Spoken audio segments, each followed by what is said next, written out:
Hello, everyone. We continue with the same theme. This paper that I'm about to read was, or is not, in the Nature of God series. I wrote this last semester for a class, as a paper for a class, and I included it in this reading because it follows the same theme that we've been reading about in the last three articles, and also it's I used a different writing technique in this one because I didn't want to make it a Christian writing because that was not really what the class was about. It was an English class about time, and I wanted to focus more on what was asked for that particular paper. So it's not heavily centered in citing Bible verses, as you notice as I read through. The title of the paper is called The Relationship Between God and Time. Time may seem as a simple concept. We deal with time on an everyday basis. We make our schedules around it, and it seems we're able to measure it, which make it seem as if we can control it and fully understand it. However, time is more complex than we perceive. Even the greatest minds ever to walk on earth do not understand time in its entirety. With the complications that comes with time, the concept of time becomes even more complex when it comes to God. How is God affected by time, if he's even affected by it? This paper is going to look at some complications that rise when one looks at the relationship between God and time. It is important to note, however, that these two entities are complicated on their own. Thus, exploring the relationship between these two is even going to be more complex. And this paper is not necessarily going to give answers to the questions that still baffle the greatest minds. According to Sturgeon, when dealing with time and God, we are dealing with two slippery, elusive realities. This is because we shall never have an adequate concept of time, and it's highly likely that we shall never have an adequate mode for time. He goes on to state that neither physics and philosophy have provided us with that, and they are probably incapable of doing so. There is no single concept of time. Time itself is used to designate a number of very different but closely related aspects of reality. Thus, time in itself is complicated, and adding God into the equation makes it even more complicated. As the topic of time is complex by itself, the concept of God is also very complicated by itself. Epstein states that religious writers are caught in the dilemma, and they all have to admit that they do not know about the subject they write about. He goes on to say that there are more than 16,000 different concepts of God, which can lead one to conclude that everyone is some form of atheist. If one believes in one concept of God, there are 1,000 other concepts they do not believe in. Before discussing the relationship between the two entities, it is best to describe the characteristics of God and time that will be used in this paper. There are three main characteristics of God that will be discussed in this paper. The first one being the transcendent nature of God. To be transcendent means to exist above or independent from, to rise above, surpass, or succeed. From this definition, God is the only transcendent being. God is so above us because of Him being an eternal being. Thus, as infinite beings, we can never fully understand Him. God is also transcendent because of His holiness. Since humans sin, we can never be in God's presence, which can be seen in the book of Exodus, when God turns His back on Moses and warns him that everyone who sees His face will surely die. Another characteristics of God that is going to be mentioned in this paper is the omnipresent nature of God. This means that God is everywhere at the same time. The other characteristics of God that is going to be discussed in this paper is the omniscient nature of God, which means that God knows everything there is to know, and nothing is hidden from Him. As noted above, time is a complex entity that is understood different by different people. In this paper, we are mostly interested in theology's outlook of time, which looks at time as something that is under God's control. He uses it to unveil his divine purpose to it. According to this line of thought, time had a definite beginning, which is God, and it also has an end when the world ends as described in the book of Revelation. This paper also looks at physics' outlook of time. Physics looks at time as a scalar quantity, and like length, mass, and charge, it is described as a fundamental quantity. Now, as we dive in to the relationship between God and time, the first complication we are going to explore is what is older between the two entities. Is there anything that existed before God? If so, then time is definitely older than God, which will raise another complication, which is, well, if that's the case, where did God come from? The main answer that Bible scholars give is that everything exists because of God, even time. Thus, there was no time before God because time itself did not exist until He let it be.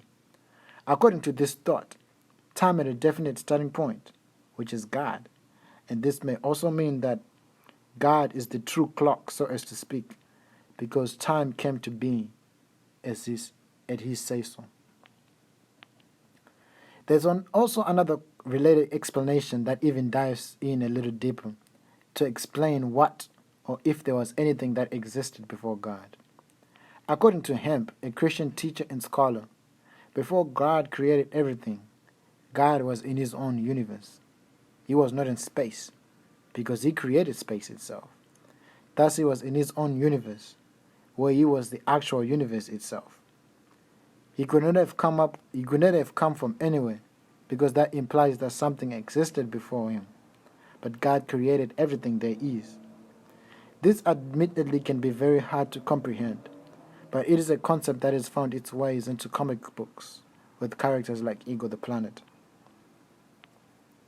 Another complication with the relation between time and God comes with the idea of free will. God is represented as a God who cares about humankind's free will. However, he is also presented as an all-knowing God who has nothing hidden from Him, past, present, and future. This is where the complication lies. For if He knows the future, does that not mean in some sense He's controlling the future? This then shatters the whole idea of free will. This complication has been, or still is, at the center of so many debates. Two main thoughts try to explain this complication, and they both limit one characteristic of God.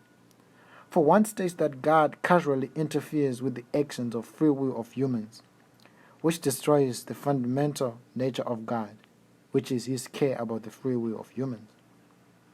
If God never interferes with the free will of people, the second thought claims that God does not know and cannot respond to the free-willed actions of human beings. Thus, with this line of thinking, God is either incapable of guaranteeing the free will of humans, or He is not all-knowing, as theology suggests.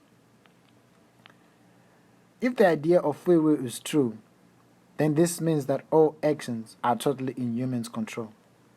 This then means that if God is not the cause of an action, then He cannot know any particular action before the action is done. With this line of thought, God is then dependent on the actions of humans for His knowledge. Thus, God is not all-knowing.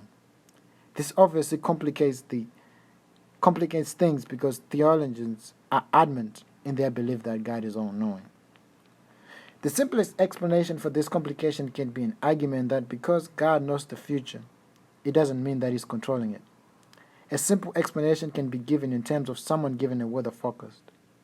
They in some sense have insight on what will happen in the future, but that does not mean that they're in control of the weather.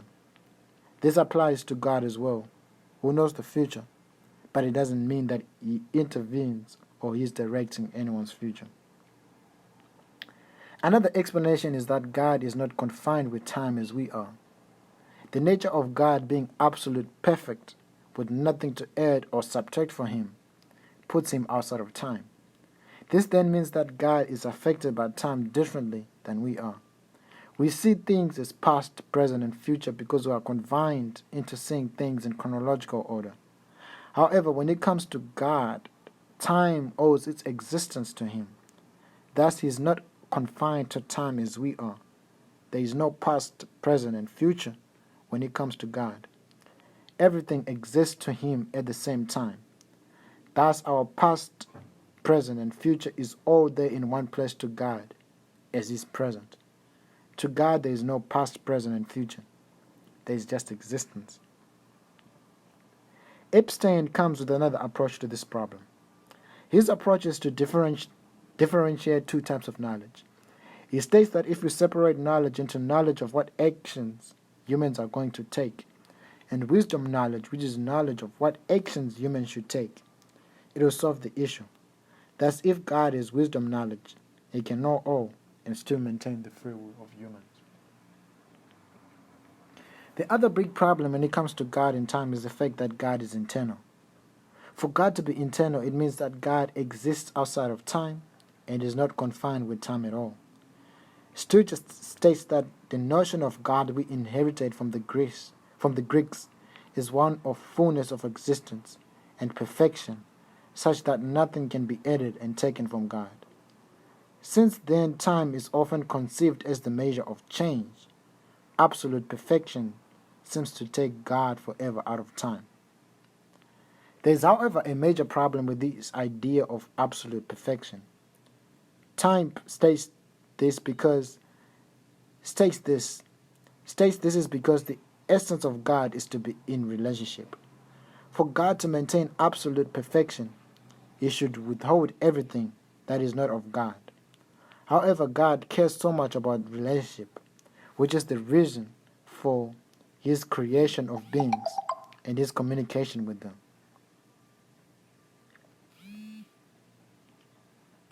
Another question that comes up is, if God is outside of time, then how can he relate to his creation and have a relationship with them when his creation is confined by time and lives outside of time?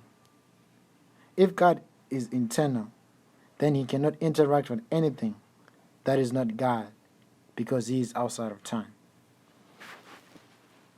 This even leads to further problems when it comes to how God responds to human beings. If God is not affected by time, then that may mean that God can only respond to humans after they have done something. This then means that humans casually affect God. However, God is not affected with time.